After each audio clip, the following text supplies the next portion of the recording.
Okay, everyone. Just want to give a brief video about Indigenous feminism and give you a sense of how women of color and in particular Indigenous women have pushed back on everything we've been talking about this week. This idea of um, liberal feminism, if you want to call it that, although that's a disputed term, or it's not quite clear what's liberal feminism, etc. But certainly the waves of feminism, in many circles, it's a celebratory sort of movement, a progress, although it's complicated, its history is fraught with debate and internal strife, that the feminist movement is making great strides. At least that's one narrative. Well, women of color have been pushing back on that narrative for quite some time, and certainly Black feminists have been doing that. Writers like Bell Hooks, Audre Lorde would be some examples there. But I want to focus on indigenous feminism as well, and it's usually not an area that's talked about a lot. And if you're interested in this more, I'm happy to give you some resources on this.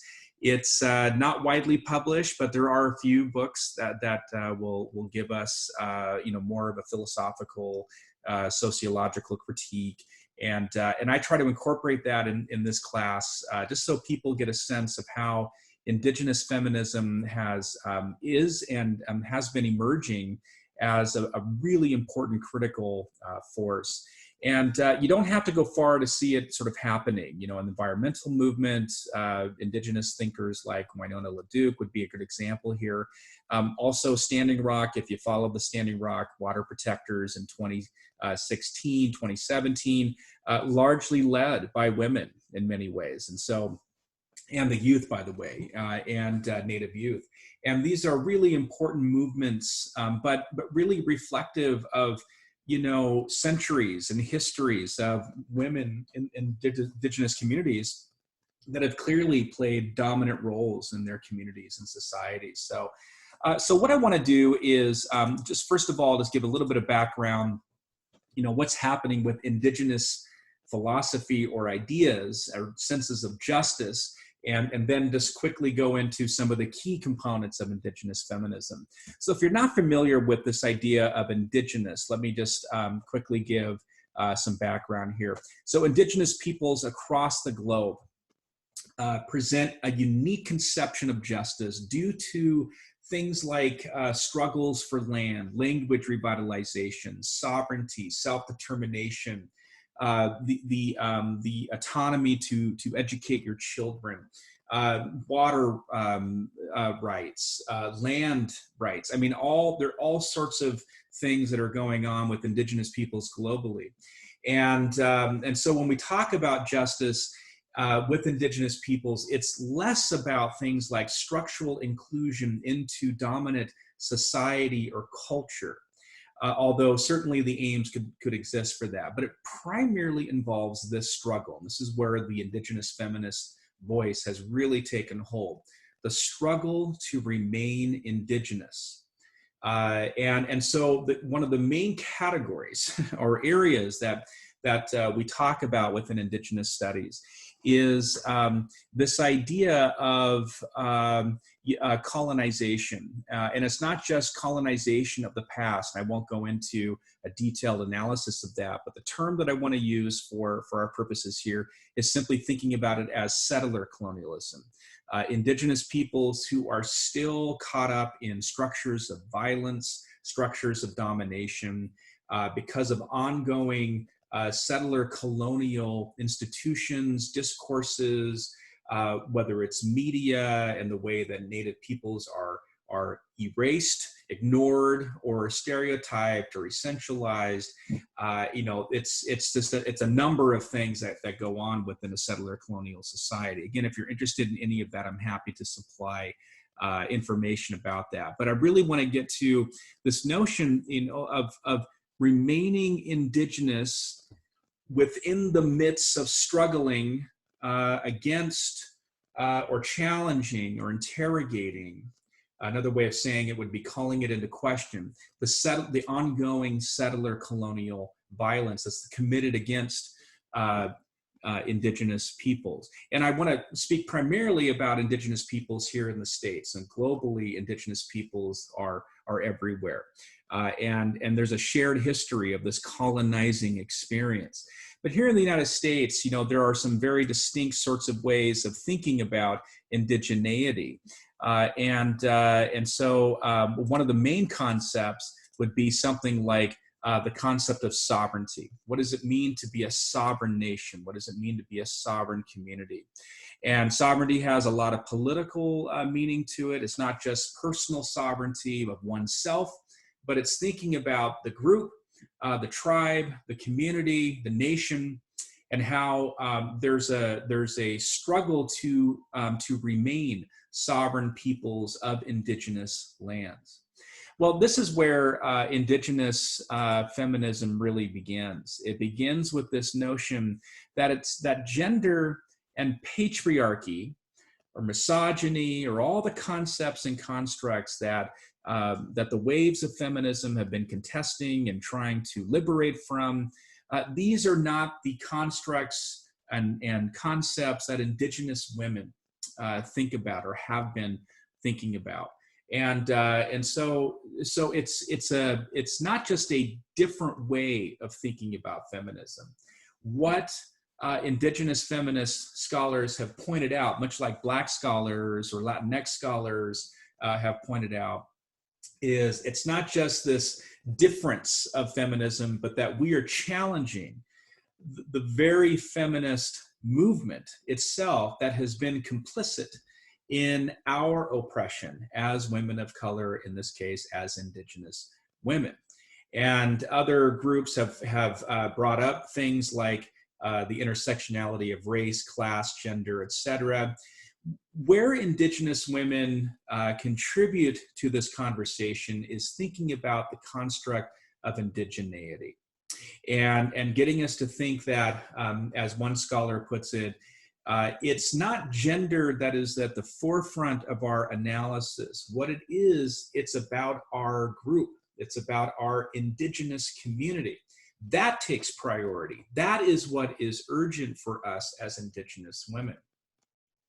And what has happened in the history of feminism, first wave, second wave, third wave, have been not just men who have attempted to dominate, and that certainly is the case, right? Dominant male, masculine dominant modes of discourse, etc. One fancy term that Michelle Jacobs, she's an author. She wrote a book called Yakima Rising that came out in 2013. Fantastic text, and she talks about this term called heteropatriarchy. And it's a way of thinking about patriarchy and sexism.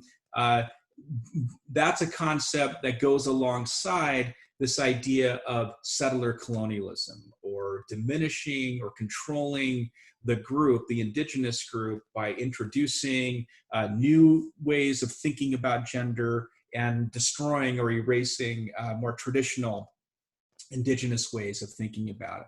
And so what indigenous women are doing, indigenous feminists, if you want to use that term, in fact, some reject the term feminism altogether. I need to make note of that. But just for our purposes here, I just want to use that term just so we're in the same sort of ballpark. But the very term itself is problematic. But certainly the movement itself is deeply problematic, right? So, for example, take first wave feminism. So as first wave feminism is coming on the scene and women are going, they're marching, they're protesting, the suffrage movement, et cetera, and looking for, structural inclusion into the nation state or society with voting rights and other rights that have been denied because of gender. Indigenous women have pointed out that as women, white women in particular, during that time were seeking their liberation, they were also complicit in the colonizing project, right? They became teachers of off-reservation boarding schools. And if you know anything about off-reservation boarding schools, or boarding schools in general with Native populations, these were in many cases horrific places where it was a systematic deculturalization of Indigenous children. And what took place in many of these schools was and think Foucault here, think of Foucault, a normalizing power, right? So normalizing gender practices, gendered institutional, ideologies, gendered roles that take place. And so the colonizing project was an attempt to make Indigenous girls, right, participate in what was acceptable for white girls to do, the way they dress, the way they thought, what they did, right? So these schools, for example, would train young Native girls to sew, to cook and clean, basically become a labor force for white families. That's a whole nother story.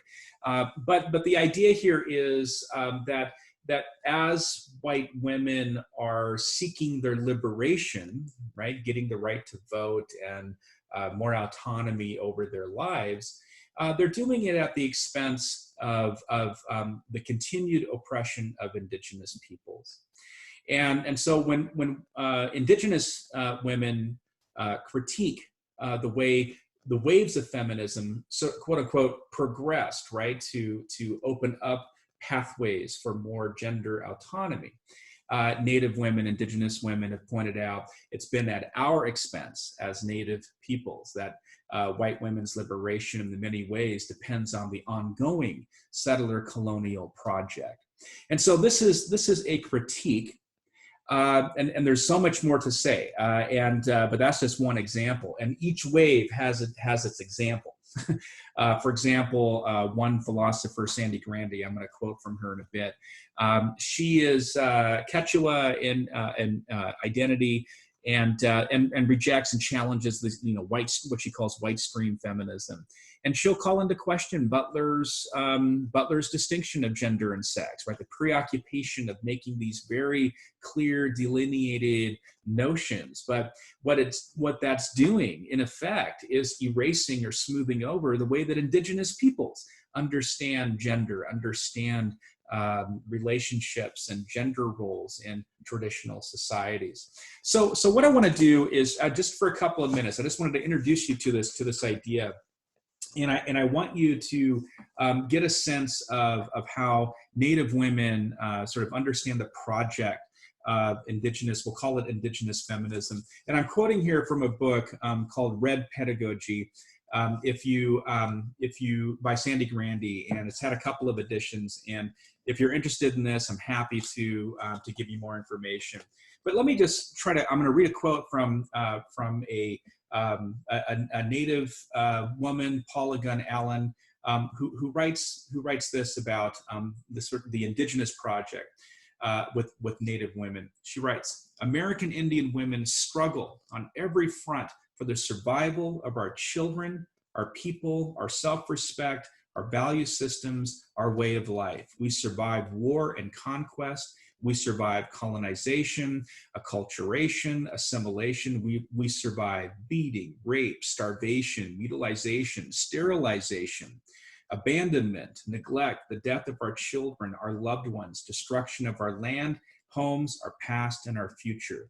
I mean, that is an amazing summation of the project that is specific to Indigenous women, and sort of thinking about the gendered project, if you want to give it the gendered frame. The way that Native women understand gendered experience is a much more complicated story than what mainstream or liberal feminism projects. And what clearly comes out of, if you just sort of think about what the project is of Native women, what is front and center is the community, the land, the resources, their children, their families, their languages, right? These are never constructs in mainstream feminism.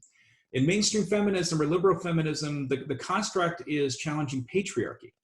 Well, Grandy goes on to argue that many of traditional Native societies weren't patriarchal at all. They were matriarchal. Women played significant roles. in their communities, in their societies, and they still do. That's the thing, that despite centuries of colonization, Native women still very much occupy critical, important places in the community. And it's not surprising that when issues of a challenge to Native sovereignty or land, et cetera, it's Native women who are the ones, in many cases, stepping up and doing the work of activism and pushing back and all of that. And then the history of Native rights, if you want to call it that, certainly has women at the forefront in many ways doing that work. But really, in this analysis of Indigenous feminism, what comes out of it is a very different picture of what that feminist project is all about. And gender itself becomes reconceptualized. It becomes it gets rooted in more of a traditional Native value system tied to things like land and resources and community and story and myth, spirituality. It plays a huge role in the way that Native thinkers, Native women in particular, will conceptualize the project of remaining Indigenous. It's not just about rights and women's liberation into the workforce or getting out of the home and whatnot. Those are second wave issues. Those are the story of feminism. Okay, so this idea of Indigenous feminism, it just one of the things that you just got to think about is that the challenge is both, or what it is, and it's varied, by the way. You're going to find lots of rich analysis about it.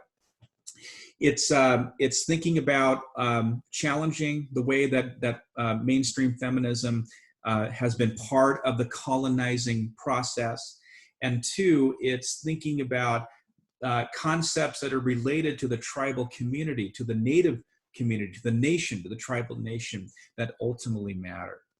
Okay, well, lots more to say about Indigenous feminism, and if you're interested in any of this, I'm happy to help find you some resources, and lots more to discuss. There's plenty to read and plenty to think about, but that's just one other way to complicate the chapter this week, the course content. Okay, everyone, thanks. Good luck.